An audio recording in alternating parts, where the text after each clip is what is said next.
ሰበር ዜና ተሰማ። በትግራይ አጥፍቶ ጠፊ ድሮኖች ቅኝት በስፋት እየተደረገ መሆኑ ተሰማ።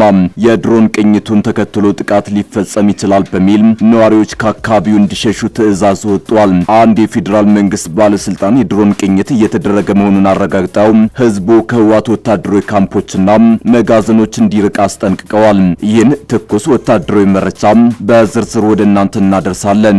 የህወሓቱ ጄኔራል 4 ኪሎ ላይ ዛቱ። ብልጽግናን ለማስወገድ ተዘጋጅተናል ሲሉ በአደባባይ ወጥተው ተናግረዋል።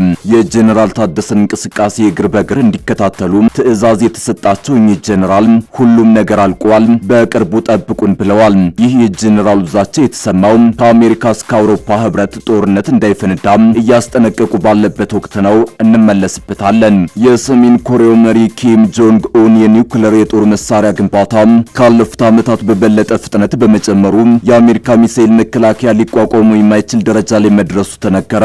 አዳዲስ መረጃዎች እንደሚያመላክቱት ከሆነ ፒዮንግያንግ በአሁኑ ወቅት 50 የሚጠጉ ዝግጁ የሆኑ የኒውክሌር ራሶች አሏት ሲሆን እስከ 90 የሚደርሱ የኒውክሌር ራሶችን ለመስራት የሚያስችል የፊሳይል ቁስ ክምችት እንዳላት ይገመታል። በጉዳዩ ላይ በዝርዝር እናስደምጣችኋለን። የአሜሪካው ፕሬዝዳንት ዶናልድ ትራምፕ ኢራን ጦርነቱን ለመቋጨት ያቀረበችውን አዲስ የሰላም እቅድ እንዳላስደሰታቸው ገለጹ። የኢራን የውጭ ጉዳይ ሚኒስትር በበኩላቸው አሜሪካ አካሄዷን የምትቀይር ከሆነ ኢራን ለዲፕሎማሲ ዝግጁ መሆኗን ተናግረዋል። እናስደምጣቸዋለን። በጃልመሮ የሚመራው ኦነግ ሸኔ የጦር አዛዡን ለመንግስት እጅ መስጠቱ ታውቋል። የጃልመሮ ቀኝ እጅ ከፍተኛ ወታደራዊ አዛዥ ከርቶ ወደ ሽመልስ አብዲሳ መግባቱ በተሰማበት ዕለት በርካታ የቡድኑ አመራሮችን ጨምሮ መገደላቸው ተሰምቷል። ተሰሙታላችሁ። አክብሮታዊ ሰላምታችን በያላችሁበት የዓለም ዳርቻ የረሳችሁ የተወደዳችሁ የአንዳፍታ ሚዲያ ቤተሰቦች ከአንዳፍታ ላሁን መደመጥ አለባቸው ያልናቸውን ዜናዎች ወደ እናንተ የምናደርስበት ሰዓት ላይ ተገኝተናል። አብራችሁን ትቆዩ ዘንድ ግብዣችን ነው።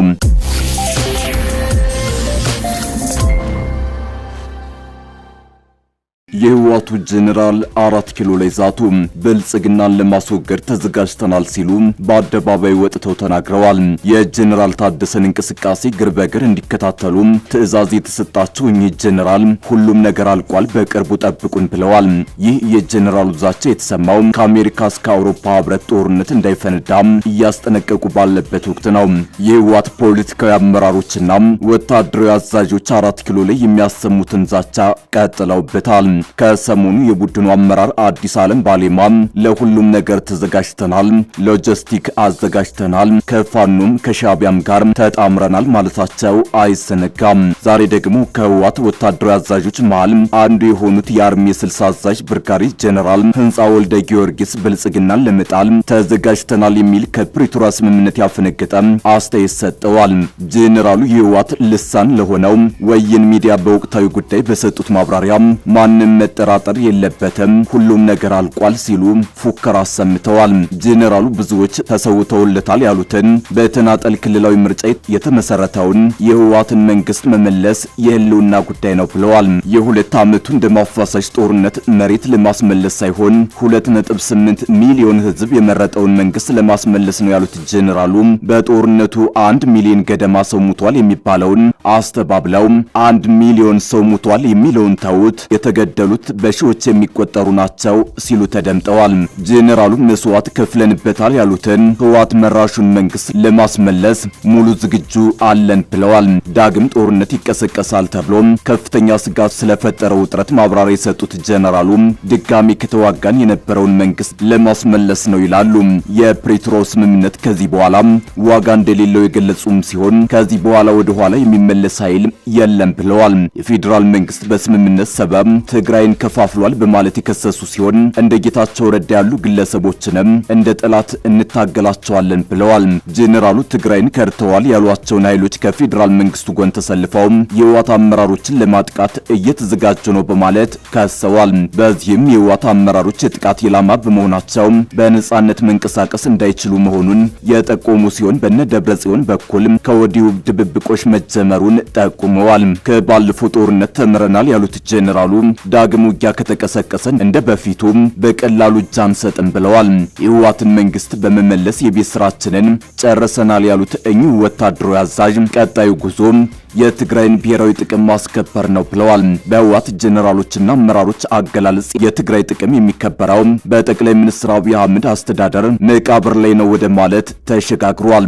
ለዚህም ከተለያዩ የሀገር ውስጥና የውጭ ኃይሎች ጋር በመቀናጀት የብልጽግና ስርዓት ነው ያሉትን መንግስት ለማጥቃት እየተንቀሳቀሱ መሆኑን በስፋት እየተገለጸ ነው።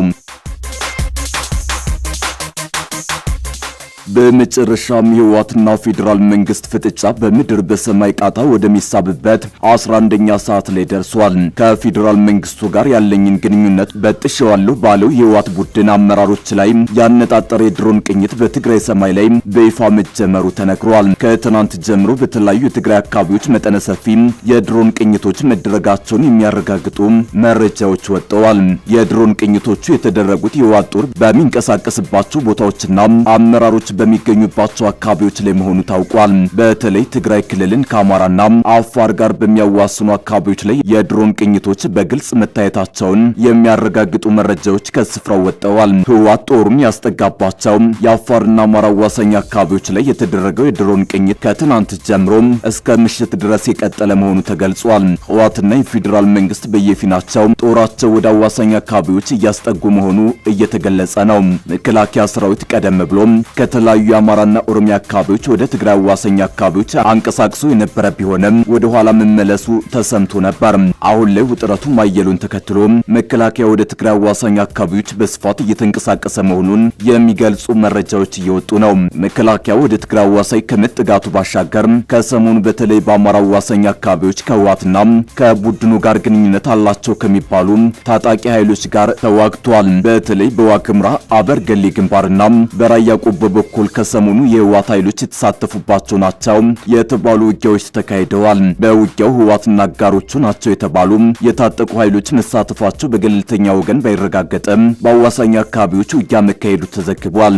በተለያዩ ግንባሮች ፍጥጫው ባየለበት በዚህን ወቅት የሰማዩ የውጊያ ግንባር ከወዲሁ መከፈቱ እየተነገረ ነው። የፌዴራል መንግስት በድሮን ቅኝት ግንባሩን ከምድር ወደ አየር ሲያሰፋ ህወሓት ራሱን ከአየር ድብደባዎች ለመከላከል እየተሯሯጠ መሆኑ ተሰምቷል። በትግራይ ክልል የድሮን ቅኝቶች መደረጋቸውን በመንግስትም በህወሓትም በኩል የተሰለፉ አካላት በየፊናቸው እየገለጹ ነው።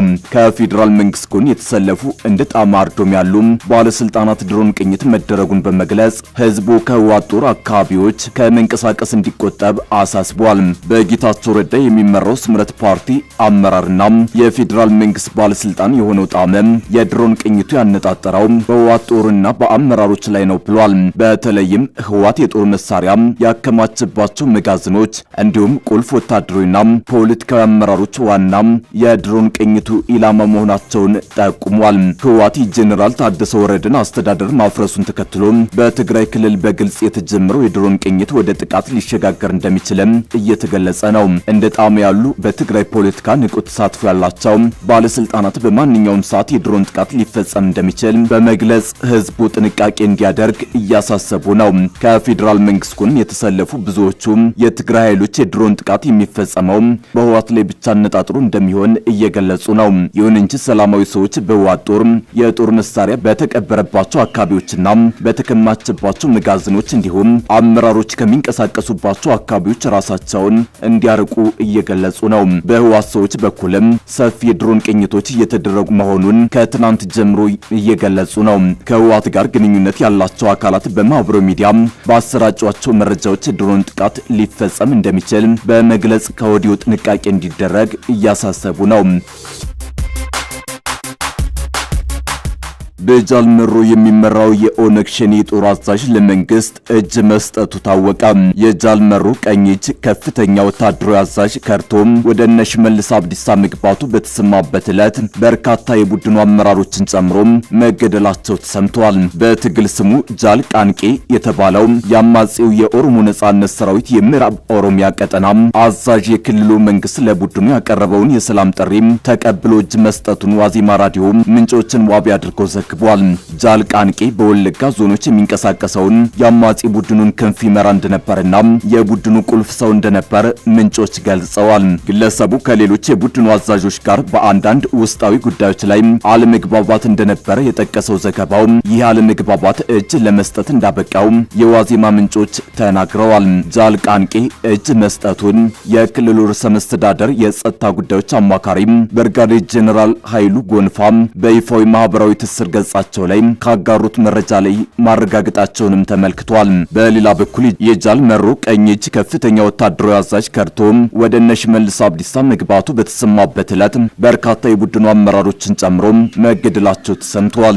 መከላከያ ሰራዊት የማዕከላዊ እዝ ክፍለ ጦር በደቡብ ምዕራብ ሸዋ ዞን ቡድኑ አመራርና ተዋጊዎች ላይ እርምጃ መውሰዱን አስታውቋል። በደቡብ ምዕራብ ሸዋ ዞን በሚገኙ የተለያዩ ወረዳዎች ውስጥ ሲንቀሳቀስ በነበረው የሸኔ ታጣቂ ቡድን ላይ በወሰደው እርምጃ ታጣቂዎችን በመደምሰስ መሳሪያና ተተኳሾችን በቁጥጥር ስር መዋል መቻሉን የክፍለ ጦሩ ምክትል አዛዥ ለኦፕሬሽናል ሌተናል ኮሎኔል ወልደ ገሪማ ብርሃነ ገልጸዋል። መከላከያ የህዝብን ሰላም ለማደፍረስ ሲንቀሳቀስ ነበሩ ባላቸው ታጣቂዎች ላይ በወሰደው እርምጃ በርካቶች ሲደመሰሱ አንድ ሻለቃ አመራርን ጨምሮ 7ቱ ተማርከዋል ብለዋል። በውጊያው መጠኑ በውል ያልተገለጸ ክላሽ፣ ሽጉጥ፣ የእጅ ቦምብ ትጥቅና እንዲሁም የክላሽ ጥይት መማረኩን ኮሎኔሉ ተናግረዋል።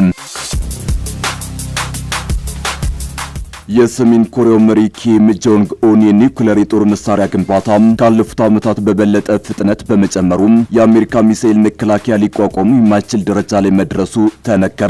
አዳዲስ መረጃዎች እንደሚያመላክቱት ከሆነ ፒዮንግያንግ በአሁኑ ወቅት 50 የሚጠጉ ዝግጁ የሆኑ የኒውክሌር ራሶች ያሏት ሲሆን እስከ 90 የሚደርሱ የኒውክሌር ራሶችን ለመስራት የሚያስችል የፊሳይል ቁስ ክምችት እንዳላት ይገምታል። የደቡብ ኮሪያው ፕሬዝዳንት ሊጄ ሚዩንግ እንዳረጋገጡት ሀገሪቱ በአመት እስከ 20 አዳዲስ የኒውክሌር ራሶችን ለመስራት የሚያስችል ጥሬ ዕቃ እያመረተች ሲሆን ይህም የምርት ፍጥነት ከህንድ፣ ፓኪስታንና እንግሊዝ ድምር ዓመታዊ እድገት ይበልጣል። የሰሜን ኮሪያ ህዋሶንግ 15፣ 17፣ 18 እና 19 የተሰኙ አህጉር አቋራጭ ባሊስቲክ ሚሳኤሎች አሜሪካን ክፉኛ እያሰጉ ናቸው።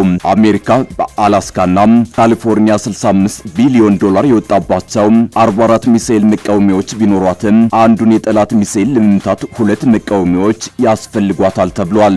በመሆኑም ሰሜን ኮሪያ በአንድ ጊዜ በምትሰነዝረው ጥቃት የአሜሪካን አጠቃላይ የመከላከያ ክምችት ልታሟጠጥ የምትችልበት አቅም ላይ መድረሷ ተተንትኗል። ቀደም ሲል የአሜሪካ ደህንነት ተቋም ሰሜን ኮሪያ ያሏት ተንቀሳቃሽ የሚሳኤል ማስወንጨፊያዎች 10 ብቻ ናቸው ብለው ቢያስቡም ገለልተኛ ተንታኞች ግን ቁጥሩ እስከ 48 ሊደርስ እንደሚችል ገልጸዋል። በተጨማሪም በዮንግ ቢዮን የኒውክሌር ማዕከል ላይ ሌላ ተጨማሪ የዩራኒየም ማበልጸጊያ ፋብሪካ ግንባታ መጠናቀቁን የዓለም አቀፉ የአቶሚክ ኤነርጂ ኤጀንሲ ያረጋግጧል። የፔንታገን ከፍተኛ ባለስልጣናት የሰሜን ኮሪያና ሩሲያ የኒውክሌር ጥምረት ለአሜሪካ ቀዳሚው የህልውና ስጋት መሆኑን በይፋ ተናግረዋል። የአሜሪካው ፕሬዝዳንት ዶናልድ ትራምፕ ኢራን ጦርነቱን ለመቋጨት ያቀረበችው አዲስ የሰላም እቅድ እንዳላስደሰታቸው ገለጹ። የኢራን የውጭ ጉዳይ ሚኒስትር በበኩላቸው አሜሪካ አካሄዷን የምትቀይር ከሆነ ኢራን ለዲፕሎማሲ ዝግጁ መሆኗን ተናግረዋል። የኢራን ዜና ወኪል ኢርና ቴህራን በፓኪስታን በኩል አዲስ የድርድር እቅድ ለአሜሪካ ማቅረቧን ትናንት አስታውቆ ነበር። እቅዱ ስለያዛቸው ዝርዝር ጉዳዮች ግን በዘገባው አልተጠቀሰም። የፓኪስታን ባለስልጣናት በበኩላቸው የኢራንን አዲስ እቅድ ለአሜሪካ ማድረሳቸውን ገልጸዋል። አዲስ እቅድ መቅረቡ በተሰማ በአጭር ጊዜ ውስጥ ለጋዜጠኞች አስተያየት የሰጡት ፕሬዝዳንት ትራምፕ ስምምነት ላይ መድረስ ይፈልጋሉ፣ እኔ አልረካውበትም፣ ስለዚህ የሚፈጠረውን እናያለን ማለታቸውን አሶሺየትድ ፕሬስ ዘግቧል። ትራምፕ ትናንት አርብ በዋይት ሃውስ ከጋዜጠኞች ጋር በነበራቸው ቆይታ በእቅዱ ውስጥ ያላስደስታቸው ጉዳይ ምን እንደሆነ አላብራሩም። የኢራን አመራር እጅጉን ተከፋፍሏል ያሉት ፕሬዝዳንቱ ልንስማማበት የማንችለውን ነገር እየጠበቁ ነው ማለታቸውን ሮይተርስ አስነብቧል። ትራምፕ ከቆይታ በኋላ በፍሎሪዳ ተገኝተው ንግግር ባደረጉበት ወቅት የኢራንን ጉዳይ አንስተዋል። አሜሪካ ከኢራን ጋር የገባችበትን ግጭት በቶሎ ቋጭታ በተጨማሪ 3 ዓመታት ውስጥ ችግር እንዲፈጠር እንደማትፈቅድ ተናግረዋል። ፕሬዝዳንት ትራምፕ ኢራን የኒውክሌር መሳሪያ እንዲኖራት እንደማይፈቅዱ በተደጋጋሚ ገልጸዋል። ኢራን ባለፉት ሳምንት ያቀረበችው የሰላም እቅድ የኒውክሌር ጉዳይ ወደ ጎን ተደርጎ የመጀመሪያው ደረጃ ድርድር ጦርነቱን መቋጨትና ሆርሙዝን መክፈት ላይ እንዲያተኩር የሚጠይቅ ነበር። የኢራን የውጭ ጉዳይ ሚኒስትር አባስ አራግቺ በበኩላቸው አሜሪካ የያዘችውን የተለጠጠ አካሄድ፣ የዛቻ ንግግርና ተንኳሽ ድርጊት የምታቆም ከሆነ አገራቸው ለዲፕሎማሲ ዝግጁ መሆኗን እንደተናገሩ ሮይተርስ ዘግቧል። ይህም ቢሆን ግን የኢራን ጦር ኃይሎች ሀገሪቱን ከማንኛውም ስጋት ለመከላከል ዝግጁ መሆናቸውን በቴሌግራም ገጻቸው ባሰፈሩት ጽሑፍ ገልጸዋል።